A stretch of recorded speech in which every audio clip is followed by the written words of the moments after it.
Bom, o agronegócio é o setor mais dinâmico que a gente tem hoje na economia brasileira. Ou seja, quando a gente olha a performance do agro, com taxas de crescimento muito acima do que a gente tem em outros setores. E mesmo em anos em que o país sofreu, né, no passado recente, com retrações da atividade econômica, em função de políticas econômicas muitas vezes equivocadas, quando a gente olha o agro, esse desvio não ocorreu, ou seja, é um setor que continuou crescendo e que cresce a despeito dos demais setores, né? Muito por conta de uma vantagem competitiva que o Brasil tem, né? O clima favorável, áreas em abundância, então tudo isso acaba propiciando com que o agro cresça acima dos demais setores. Bom, e já que você trouxe essa comparação com outros setores da economia, vamos falar especificamente do PIB do Brasil. De que forma o agronegócio sustenta o PIB, ainda nesse comparativo com outros setores da economia?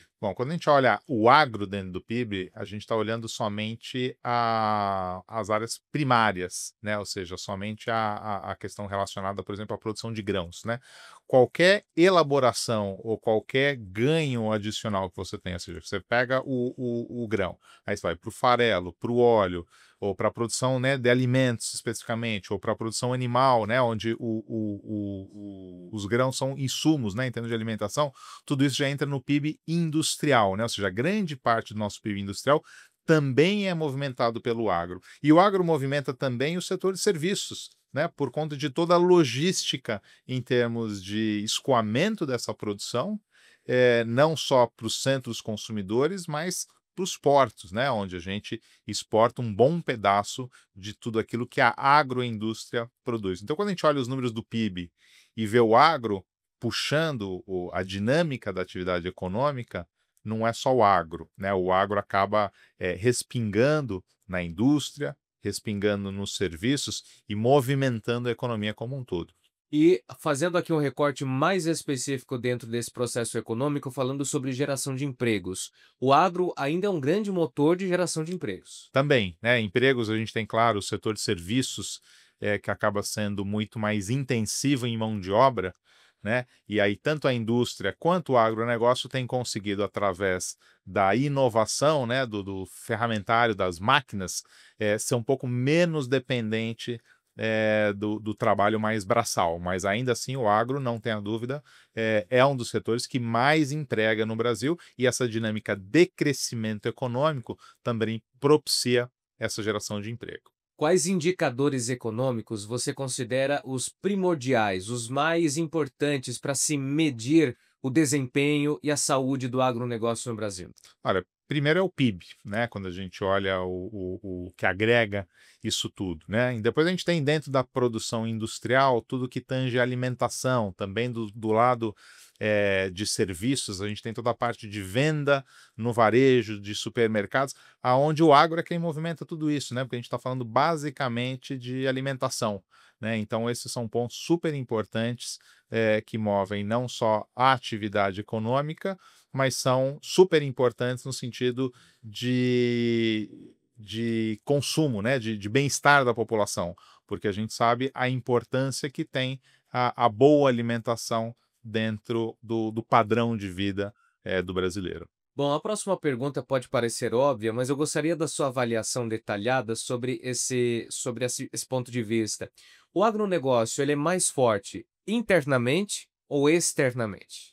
Olha, as exportações têm se tornado cada vez mais fundamentais e importantes dentro do setor, né? Ou seja, a exportação de carne suína, de aves, né? A carne bovina, e os grãos, né? Os grãos são super importantes na nossa pauta exportadora. Então, se a gente olhar a pauta brasileira, a gente é superavitário e muito superavitário nesses produtos, e deficitário quando a gente olha bens industriais e a parte de serviços, né? Então, é devido ao agro e é devido a tudo que deriva do agro em termos de alimentação, que a gente consegue importar muitas vezes bens que a gente não produz aqui, justamente por conta dessa troca, né, em termos de comércio internacional.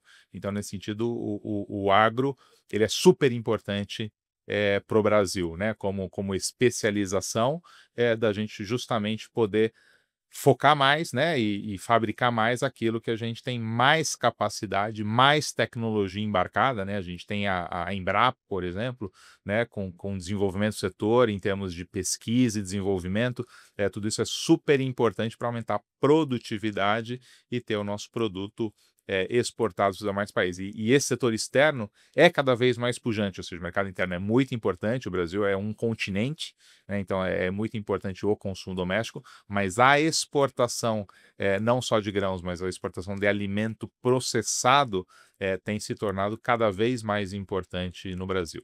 Bom, vamos falar então um pouquinho de mercado interno. E para ilustrar aqui esse ponto de vista, é que se estamos falando de agronegócio e economia, não podemos deixar de mencionar o consumidor, as relações de consumo a partir daquilo que é produzido pelo agronegócio. Como você bem pontuou, o Brasil tem dimensões continentais e, evidentemente, o mercado interno ele é ainda também muito relevante. Como que você avalia as relações de consumo lá na ponta da fila, o consumidor final?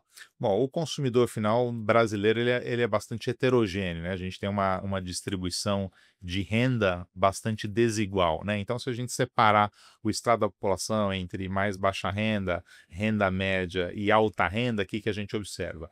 Nas classes de renda mais baixas, ainda uma falta de proteína, principalmente uma proteína de mais qualidade, e sempre que o consumidor tem um aumento de renda, esse movimento ou há uma destinação a produtos mais básicos, né? Não só de proteína, mas demais produtos que compõem, sobretudo, alimentação.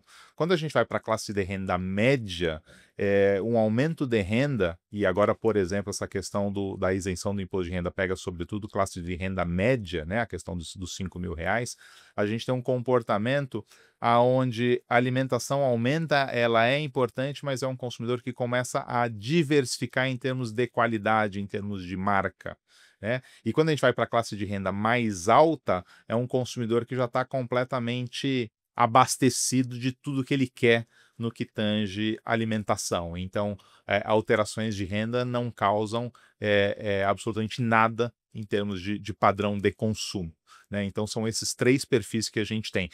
Sobretudo, na classe de renda mais baixa, é importante esse movimento, porque a gente está falando do básico, né? E esse movimento é importante justamente para reduzir pobreza, reduzir desnutrição, né? E várias questões que vêm junto com esse aumento de renda.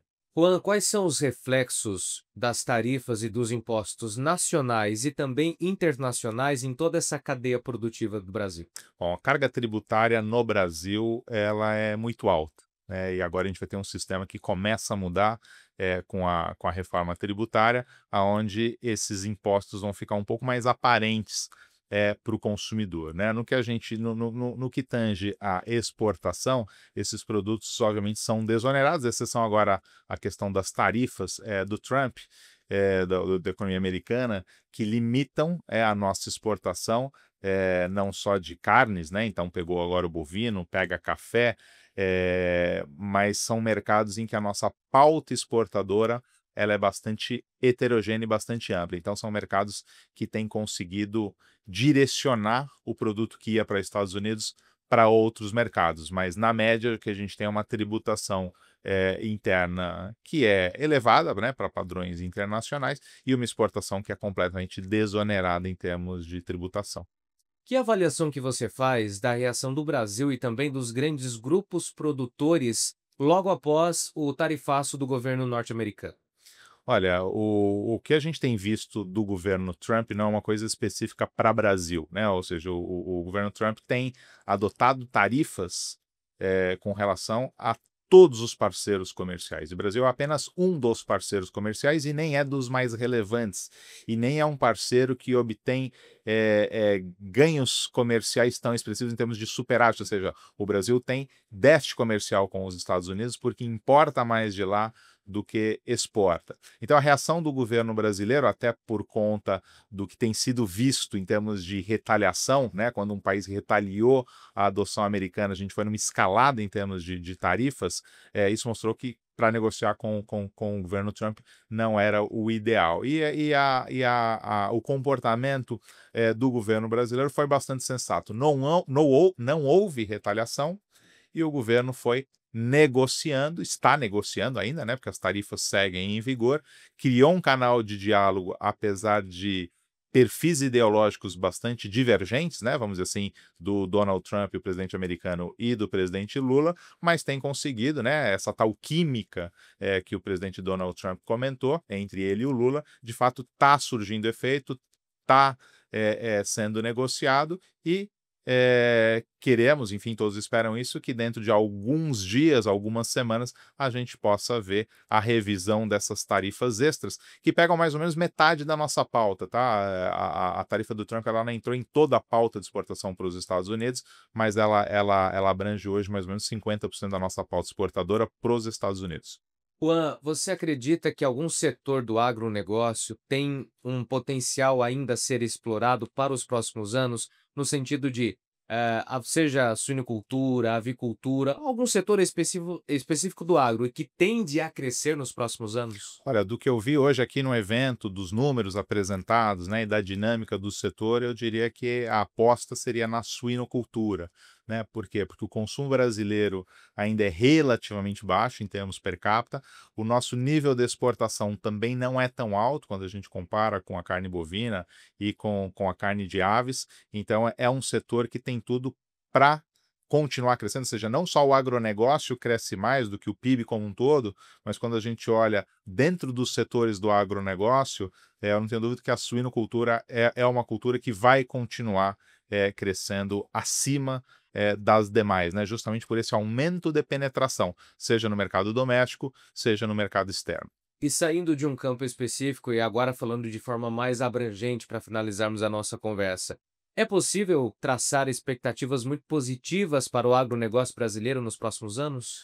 Olha, na verdade, assim, se a gente olha crescimento, é um setor que tem crescido aí pelo menos um ponto e meio acima do PIB, né? Isso em anos normais em que o PIB brasileiro cresce. Em anos em que o PIB brasileiro decresce, como as crises que a gente viveu no passado não tão distante, essa diferença de performance, ela aumenta ainda mais. Mas como eu ia dizendo, o Brasil tem características tais que propicia, né, que o investimento nesses setores traga maiores retornos. Então, é um clima favorável, né, um desenvolvimento em termos de tecnologia que propicia esses ganhos de produtividade, e é um setor que tem tudo para continuar crescendo acima da média. O ideal é que a gente consiga, com políticas públicas adequadas, elevar a média, obviamente, então elevar padrão de consumo, né, que essa classe baixa que eu comentei vire de fato classe média, que essa classe média vire classe alta, porque você melhora o padrão de consumo desses indivíduos, dessas famílias, né? E com isso, obviamente, mais consumo e consumo de maior qualidade. Mas independentemente do cenário Brasil, o agro continua tendo, né, e vai continuar tendo nos próximos anos, uma performance acima da média.